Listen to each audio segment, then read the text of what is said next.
Herodotus was a Greek historian who was born in Halicarnassus in the Persian Empire, modern-day Bodrum, Turkey, and lived in the 5th century BC, circa 484 to circa 425 BC, a contemporary of Socrates. He is widely referred to as the father of history, first conferred by Cicero. He was the first historian known to have broken from Homeric tradition to treat historical subjects as a method of investigation, specifically by collecting his materials systemically and critically, and then arranging them into a historiographic narrative. The Histories is the only work which he is known to have produced, a record of his inquiry on the origins of the Greco-Persian Wars, including a wealth of geographical and ethnographical information.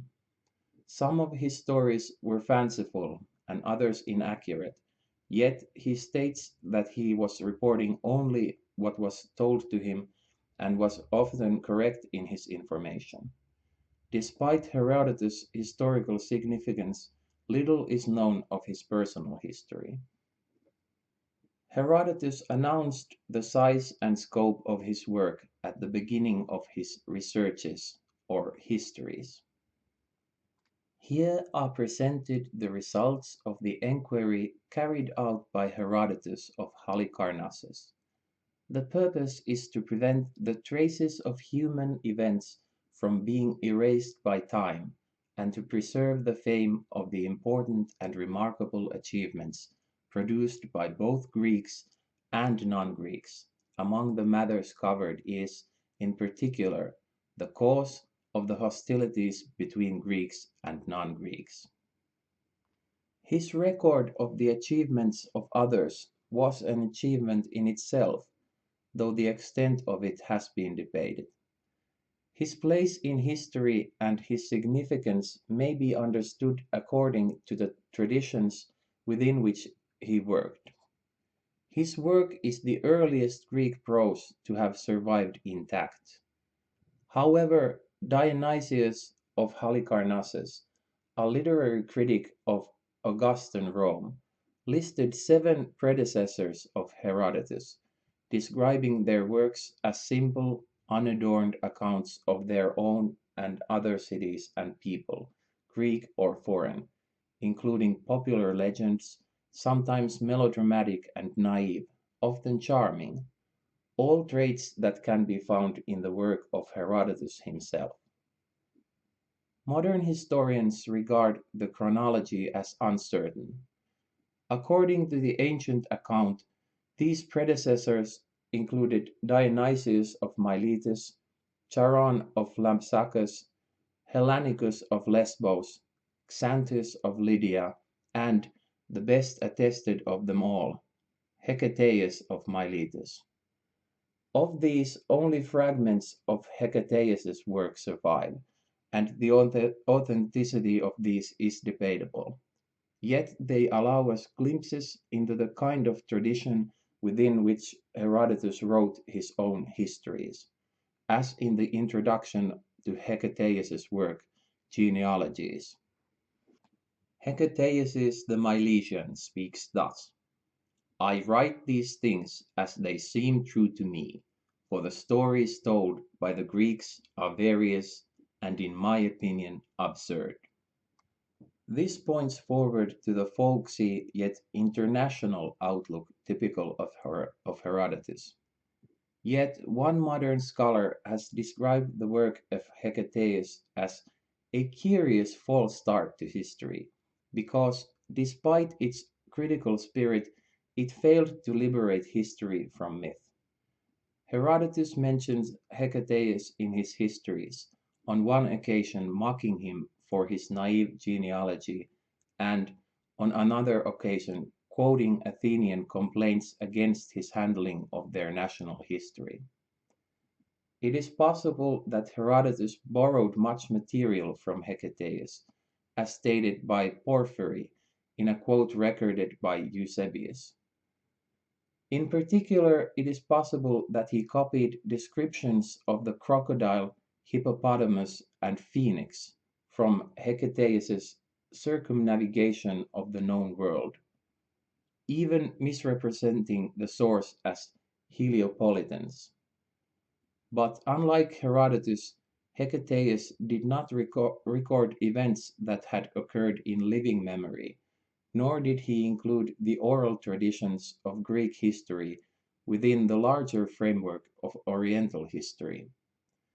There is no proof that Herodotus derived the ambitious scope of his own work, with its grand theme of civilizations in conflict, from any predecessor, despite much scholarly speculation about this in modern times. Herodotus claims to be better informed than his predecessors, relying on empirical observation to correct their excessive schematism. For example, he argues for continental asymmetry as opposed to the older theory of a perfectly circular Earth with Europe and Asia-Africa equal in size. Yet he retains idealizing tendencies, as in his symmetrical notions of the Danube and Nile. His debt to previous authors of prose histories might be questionable, but there is no doubt that he owed much to the example and inspiration of poets and storytellers. For example, Athenian tragic poets provided him with a worldview of a balance between conflicting forces, upset by the hubris of kings, and they provided his narrative with a model of episodic structure. His familiarity with Athenian tragedy is demonstrated in a number of passages echoing Aeschylus's Persei, including the epigrammatic observation that the defeat of the Persian navy at Salamis caused the defeat of the land army. The debt may have been repaid by Sophocles because there appears to be echoes of the histories in his plays, especially a passage in Antigone that resembles Herodotus's account of the death of Intaphernes. This, however, is one of the most contentious issues in modern scholarship. Homer was another inspirational source. Just as Homer drew extensively on a tradition of oral poetry sung by wandering minstrels, so Herodotus appears to have drawn on an Ionian tradition of storytelling, collecting and interpreting the oral histories he chanced upon in his travels. These oral histories often contained folk tale motifs and demonstrated a moral, yet they also contained substantial facts relating to geography, anthropology, and history, all compiled by Herodotus in an entertaining style and format. It is on account of the many strange stories and the folk tales he reported that his critics in early modern times branded him the father of lies. Even his own contemporaries found reason to scoff at his achievement. In fact, one modern scholar has wondered if Herodotus left his home in Asiatic Greece, migrating westward to Athens and beyond, because his own countrymen had ridiculed his work, a circumstance possibly hinted at in an epitaph said to have been dedicated to Herodotus at Turia, one of his three supposed resting places. Herodotus, the son of Sphinx, lies, in Ionic history without peer, a Dorian born who fled from slander's brand, and made in Turia his native land. Yet it was in Athens where his most formidable contemporary critics could be found. In 425 BC, which is about the time that Herodotus is thought by many scholars to have died, the Athenian comic dramatist Aristophanes created the Acarnanians, in which he blames the Peloponnesian War on the abduction of some prostitutes, a mocking reference to Herodotus, who reported the Persians' account of their wars with Greece, beginning with the rapes of the mythical heroines Io, Europa, Medea, and Helen. Similarly, the Athenian historian Thucydides dismissed Herodotus as a logos writer or storyteller. Thucydides, who had been trained in rhetoric, became the model for subsequent prose writers as an author who seeks to appear firmly in control of his material, whereas Herodotus, with his frequent digressions, appeared to minimize or possibly disguise his authorial control. Moreover, Thucydides developed a historical topic more in keeping with the Greek lifestyle, the polis or city-state, whereas the interplay of civilizations was more relevant to Asiatic Greeks, such as Herodotus himself, for whom life under foreign rule was a recent memory. Before the Persian crisis, history had been represented among the Greeks only by local or family traditions. The wars of liberation had given to Herodotus the first genuinely historical inspiration felt by a Greek. These wars showed him that there was a corporate life higher than that of the city, of which the story might be told, and they offered to him as a subject the drama of the collision between East and West. With him the spirit of history was born into Greece, and his work, called after the Nine Muses, was indeed the first utterance of Clio. Modern scholars generally turn to Herodotus's own writing for reliable information about his life, supplemented with ancient yet much later sources, such as the Byzantine Suda. The data are so few, they rest upon such late and slight authority, they are so improbable or so contradictory, that to compile them into a biography is like building a house of cards, which the first breath of criticism will blow to the ground. Still, certain points may be approximately fixed. Modern accounts of his life typically go something like this. Herodotus was born at Halicarnassus at around 484 BC. There is no reason to disbelieve the Suda's information about his family, that it was influential, and that he was the son of Lixis and Dryo, and the brother of Theodorus, and that he was also related to Panyasis, an epic poet of the time. The town was within the Persian Empire at that time, making Herodotus a Persian subject, and it may be that the young Herodotus heard local eyewitness accounts of events within the empire and of Persian preparations for the invasion of Greece, including the movements of the local fleet under the command of Artemisia. Inscriptions recently discovered at Halicarnassus indicate that her grandson Lygdamis negotiated with the local assembly to settle disputes over seized property, which is consistent with a tyrant under pressure.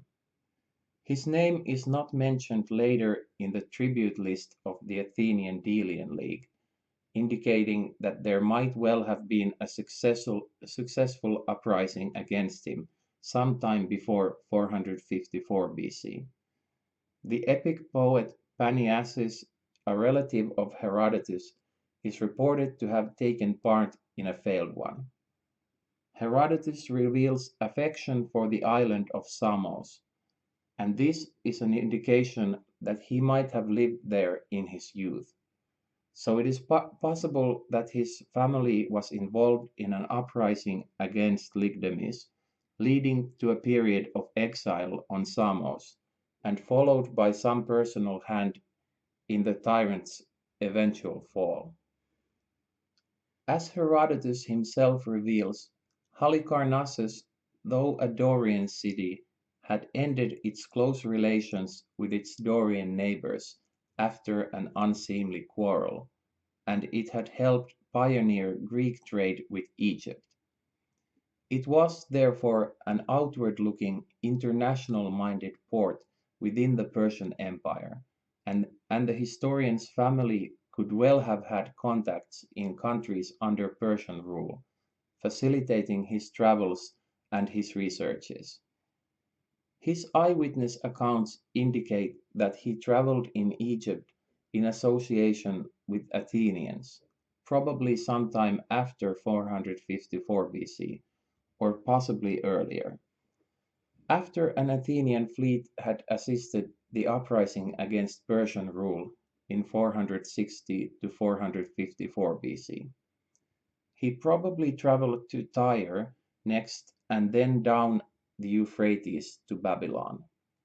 For some reason, probably associated with local politics, he subsequently found himself unpopular in Halicarnassus and, sometime around 447 BC, he migrated to Periclean Athens, a city for whose people and democratic institutions he declares his open admiration.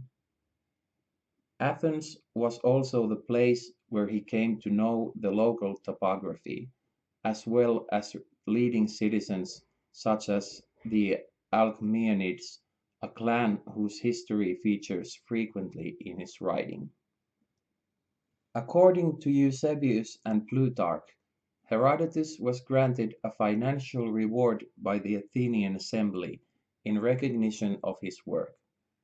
It is possible that he unsuccessfully applied for Athenian citizenship, a rare honor after 451 BC, requiring two separate votes by a well-attended assembly. In 443 BC, or shortly afterwards, he migrated to Thurium as part of an Athenian-sponsored colony. Aristotle refers to a version of the histories written by Herodotus of Thurium, and indeed some passages in the histories have been interpreted as proof that he wrote about southern Italy from personal experience there. Intimate knowledge of some events in the first year of the Peloponnesian War indicate that he might have returned to Athens, in which case it is possible that he died there during an outbreak of the plague. Possibly he died in Macedonia instead, after obtaining the patronage of the court there, or else he died back in Thurium. There is nothing in the histories that can be dated with any certainty to later than 430, and it is generally assumed that he died not long afterwards, possibly before his 60th year. Herodotus wrote his histories in the Ionian dialect, yet he was born in Halicarnassus, originally a Dorian settlement. According to the Suda, an 11th century encyclopedia of Byzantium, which possibly took its information from traditional accounts, Herodotus learned the Ionian dialect as a boy living on the island of Samos, whither he had fled with his family from the oppressions of Lygdamis, tyrant of Halicarnassus and grandson of Artemisia I of Caria. The Suda also informs us that Herodotus later returned home to lead the revolt that eventually overthrew the tyrant. However, thanks to recent discoveries of some inscriptions on Halicarnassus dated to about that time, we now know that the Ionic dialect was used there even in official documents, so there was no need to assume, like the Suda, that he must have learned the dialect elsewhere. Moreover, the fact that the Suda is the only source which we have for the heroic role played by Herodotus as a liberator of his birthplace is itself a good reason to doubt such a romantic account. Herodotus would have made his researches known to the larger world through all oral recitations to a public crowd. John Marincola writes in his introduction to the Penguin edition of the Histories that there are certain identifiable pieces in the early books of Herodotus' work which could be labeled as performance pieces. These portions of the research seem independent and almost detachable, so that they might have been set aside by the author for the purposes of an oral performance. The intellectual matrix of the 5th century, Marincola suggests, comprised many oral performances in which philosophers would dramatically recite such detachable pieces of their work. The idea was to criticize previous arguments on a topic and emphatically and enthusiastically insert their own in order to win over the audience. It was conventional in Herodotus's day for authors to publish their works by reciting them at popular festivals. According to Lucian, Herodotus took his finished work straight from Asia Minor to the Olympic Games and read the entire histories to the assembled spectators in one sitting, receiving rapturous applause at the end of it.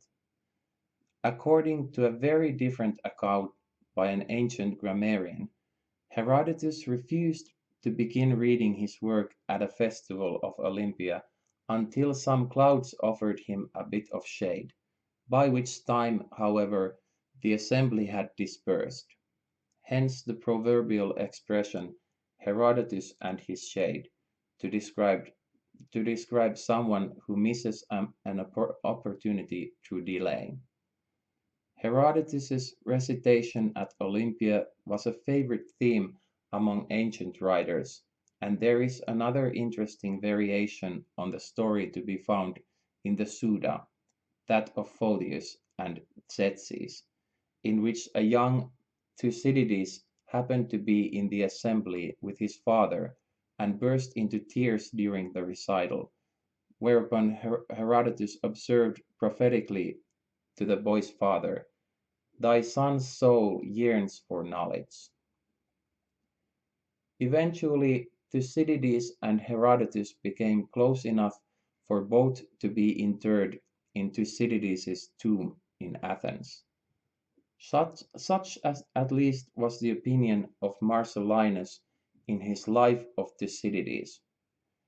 According to the Suda, he was buried in Macedonian Pella and in the Agora in Thurium. The histories were occasionally criticized in antiquity, but modern historians and philosophers generally take a positive view. Despite the controversy, Herodotus still serves as the primary and often only source for events in the Greek world, Persian Empire, and the region generally in the 2 centuries leading up until his own day.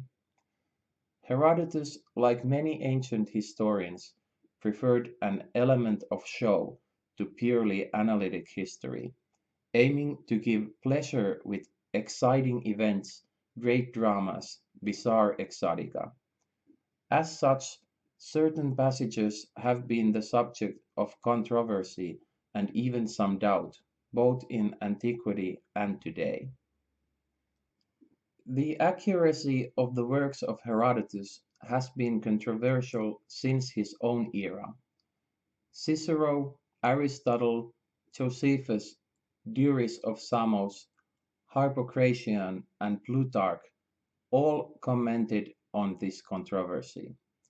Generally, however, he was regarded as reliable in antiquity and is especially so today. Many scholars, ancient and modern, routinely cite Herodotus. Many of these scholars explicitly mention the reliability of Herodotus's work and demonstrate corroboration of Herodotus's writings by modern scholars. A. H. L. Heeren quoted Herodotus throughout his work and provided corroboration by scholars regarding several passages, source of the Nile, location of Meroe, etc. To further his work on the Egyptians and Assyrians, Auburn uses Herodotus's accounts in various passages and defends Herodotus's position. Auburn said that Herodotus was the author of the first important narrative history of the world. Diop provides several examples, the inundations of the Nile, which he argues support his views that Herodotus was quite scrupulous, objective, scientific for his time. Diop argues that Herodotus always distinguishes carefully between what he has seen and what he has been told. Diop also notes that Strabo corroborated Herodotus's ideas about the Black Egyptians, Ethiopians, and Colchians. The reliability of Herodotus is sometimes criticized when writing about Egypt. Alan B. Lloyd argues that as a historical document, these writings of Herodotus are seriously defective and that he was working from inadequate sources. Nielsen writes, though we cannot entirely rule out the possibility of Herodotus having been in Egypt, it must be said that his narrative bears little witness to it. German historian Detlef Fehling questions whether Herodotus ever traveled up the Nile River and considers doubtful almost everything that he says about Egypt and Ethiopia. Fehling states that there is not the slightest bit of history behind the whole story about the claim of Herodotus that Pharaoh Sesostris campaigned in Europe and that he left a colony in Colchia. Herodotus provides much information about the nature of the world and the status of science during his lifetime, often engaging in private speculation. For example, he reports that the annual flooding of the Nile was said to be the result of melting snows far to the south, and he comments that he cannot understand how there can be snow in Africa, the hottest part of the known world, offering an elaborate explanation based on the way that desert winds affect the passage of the sun over this part of the world. He also passes on reports from Phoenician sailors that while circumnavigating Africa, they saw the sun on the right side while sailing westwards. Owing to this brief mention, which is included almost as an afterthought, it has been argued that Africa was indeed circumnavigated by ancient seafarers, for this is precisely where the sun ought to have been. His accounts of India are among the oldest records of Indian civilization by an outsider. Discoveries made since the end of the 19th century have generally added to Herodotus's credibility. He described Gelonus, located in Scythia, as a city thousands of times larger than Troy. This was widely disbelieved until it was rediscovered in 1975. The archaeological study of the now submerged ancient Egyptian city of Herakleion and the recovery of the so-called Naucratis stela give credibility to Herodotus's previously unsupported claim that Herakleion was founded during the Egyptian New Kingdom. After journeys to India and Pakistan, French ethnologist Michael Peissel claimed to have discovered an animal species that may illuminate one of the most bizarre passages in Herodotus's histories. In Book 3, passages 102 to 105, Herodotus reports that a species of fox-sized furry ants lives in one of the far eastern Indian provinces of the Persian Empire. This region, he reports, is a sandy desert, and the sand there contains a wealth of fine gold dust. These giant ants, according to Herodotus, would often unearth the gold dust when digging their mounds and tunnels. and the people living in this province would then collect the precious dust. Faisal reports that in an isolated region of northern Pakistan on the Deosai Plateau in Gilgit-Baltistan province, there is a species of marmot, the Himalayan marmot, a type of burrowing squirrel that may have been what Herodotus called giant ants. The ground of the Deosai Plateau is rich in gold dust, much like the province that Herodotus describes.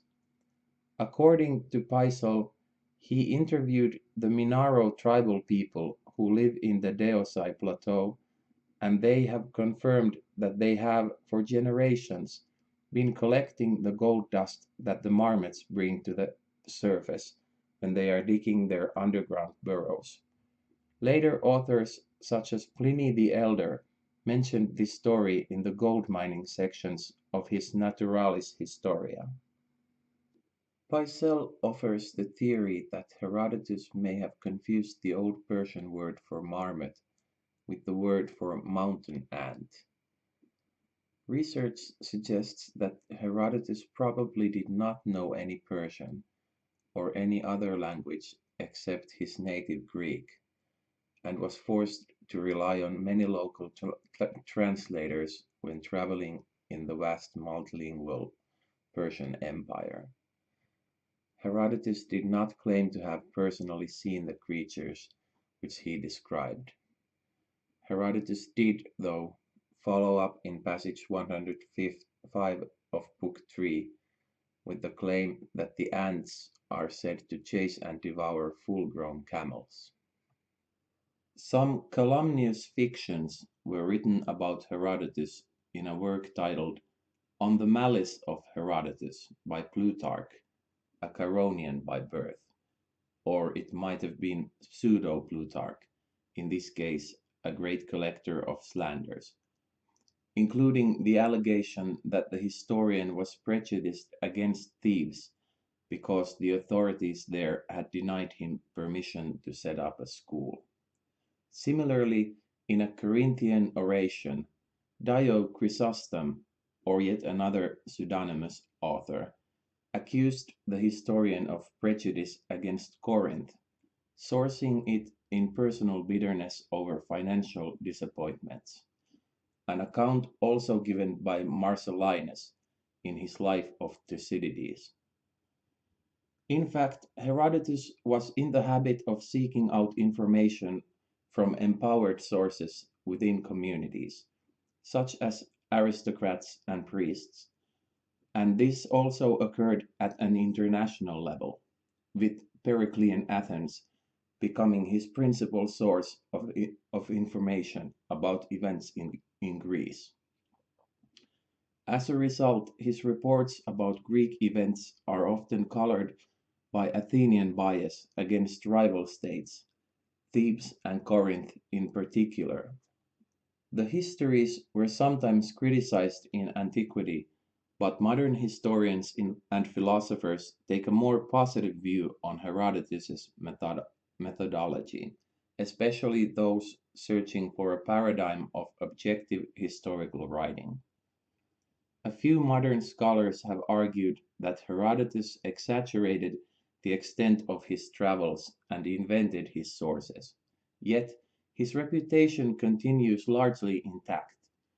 Herodotus is variously considered father of comparative anthropology, the father of ethnography, and more modern than any other ancient historian in his approach to the ideal of total history. It is clear from the beginning of Book One of the Histories that Herodotus utilizes, or at least claims to utilize, various sources in his narrative. K. H. Waters relates that Herodotus did not work from a purely Hellenic standpoint. Indeed, he was accused by the patriotic but somewhat imperceptive Plutarch of being Philobarbaros, a pro-barbarian or pro-foreigner. Herodotus will at times relate various accounts of the same story. For example, in Book 1 he mentions both the Phoenician and the Persian accounts of Io. However, Herodotus will at times arbitrate between varying accounts. I am not going to say that these events happened one way or the other. Rather, I will point out the man who I know for a fact began the wrongdoing against the Greeks. Again, later Herodotus claims himself as an authority. I know this is how it happened because I heard it from the Delphians myself. Throughout his work, Herodotus attempts to explain the actions of people. Speaking about the king Solon the Athenian, Herodotus states, Solon sailed away on the pretext of seeing the world, but it was really so that he could not be compelled to repeal any of the laws he had laid down.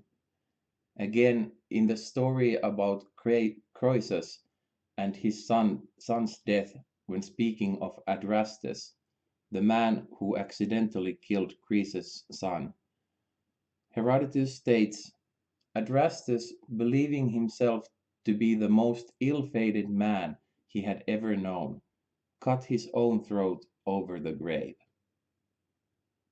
While Herodotus had not met these people whom he is discussing, he claims to understand their thoughts and intentions. Herodotus writes with the purpose of explaining, that is, he discusses the reason for or cause of for an event. He lays this out in the proem. This is the publication of the research of Herodotus of Halicarnassus, so that the actions of people shall not fade with time, so that the great and admirable achievements of both Greeks and barbarians shall not go unrenowned, and, among other things, to set forth the reasons why they waged war on each other. This mode of explanation traces itself all the way back to Homer, who opened the Iliad by asking, which of the immortals set these two at each other's throats? Apollo, Zeus' son and Leto's, offended by the warlord. Agamemnon had dishonored Chryses, Apollo's priest, so the god struck the Greek camp with plague, and the soldiers were dying of it.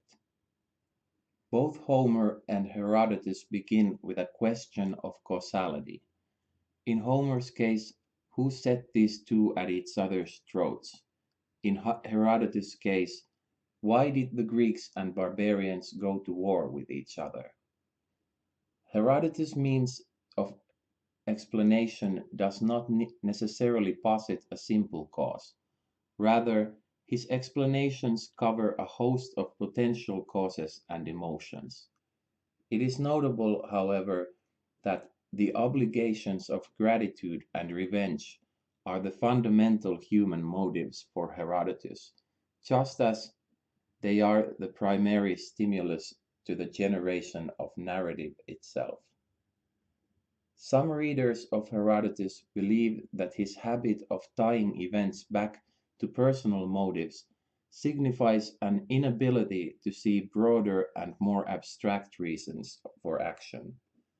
Contrarily, Gould argues that this is likely because Herodotus attempts to provide the rational reasons, as understood by his contemporaries, rather than providing more abstract reasons. Herodotus attributes cause to both divine and human agents. These are not perceived as mutually exclusive, but rather mutually interconnected. This is true of Greek thinking in general, at least from Homer onward. Gould notes that invoking the supernatural in order to explain an event does not answer the question, why did this happen? But rather, why did this happen to me? By way of example, faulty craftsmanship is the human cause for a house collapsing. However, divine will is the reason that the house collapses at the particular moment when I am inside. It was the will of the gods that the house collapsed while a particular individual was within it, whereas it was the cause of man that the house had a weak structure and was prone to falling. Some authors, including Geoffrey de Saint Croix and Mabel Lang, have argued that fate, or the belief that this is how it had to be, is Herodotus' ultimate understanding of causality. Herodotus' explanation that an event was going to happen maps well on to the Aristotelian and Homeric means of expression. The idea of "it was going to happen" reveals a tragic discovery associated with 5th century drama. This tragic discovery can be seen in Homer's Iliad as well. John Gould argues that Herodotus should be understood as falling in a long line of storytellers, rather than thinking of his means of explanation as a philosophy of history or simple causality. Thus, according to Gould, Herodotus' means of explanation is a mode of storytelling and narration that has been passed down from generations prior. Herodotus' sense of what was going to happen is not the language of one who holds a theory of historical necessity, who sees the whole of human experience as constrained by inevitability and without room for human choice or human responsibility, diminished and belittled by forces too large for comprehension or resistance. It is rather the traditional language of a teller of tales, whose tale is structured by his awareness of the shape it must have and who presents human experience on the model of the narrative patterns that are built into his stories. The narrative impulse itself, the impulse towards closure and the sense of an ending, is retrojected to become explanation. Although Herodotus considered his inquiries a serious pursuit of knowledge, he was not above relating entertaining tales derived from the collective body of myth, but he did so judiciously with regard for his historical method, by corroborating the stories through enquiry and testing their probability. While the gods never make personal appearances in his account of human events, Herodotus states emphatically that "many things prove to me that the gods take part in the affairs of man." In Book 1, passages 23 and 24, Herodotus relates the story of Arion, the renowned harp player, second to no man living at the time, who was saved by a dolphin. Herodotus prefaces the story by noting that a very wonderful thing is said to have happened, and alleges its veracity by adding that the Corinthians and the lesbians agree in their account of the matter. Having become very rich while at the court of Periander, Arion conceived a desire to sail to Italy and Sicily. He hired a vessel crewed by Corinthians, whom he felt he could trust, but the sailor plotted to throw him overboard and seize his wealth. Arion discovered the plot and begged for his life, but the crew gave him two options: that either he kill himself on the spot, or jump ship and fend for himself in the sea. Arion flung himself into the water, and a dolphin carried him to shore. Herodotus clearly writes as both historian and teller of tales. Indeed, Herodotus takes a fluid position between the artistic story weaving of Homer and the rational data accounting of later historians. John Harrington has developed a helpful metaphor for describing Herodotus' dynamic position in the history of Western art and thought: Herodotus as centaur. The human forepart of the animal is the urbane and responsible classical historian. The body indissolubly united to it is something out of the faraway mountains, out of an older, freer and wilder realm, where our convictions have no force. Herodotus is neither a mere gatherer of data nor a simple teller of tales. He is both. While Herodotus is certainly concerned with giving accurate accounts of events, this does not preclude him the insertion of powerful mythological elements into his narrative, elements which will aid him in expressing the truth of matters under his study. Thus, to understand what Herodotus is doing in the histories, we must not impose strict demarcations between the man as mythologist and the man as historian, or between the work as myth and the work as history. As James Romm has written, Herodotus worked under a common ancient Greek cultural assumption that the way events are remembered and retold in myths or legends produce, produces a valid kind of understanding, even when this retelling is not entirely factual. For Herodotus, then, it takes both myth and history to produce truthful understanding.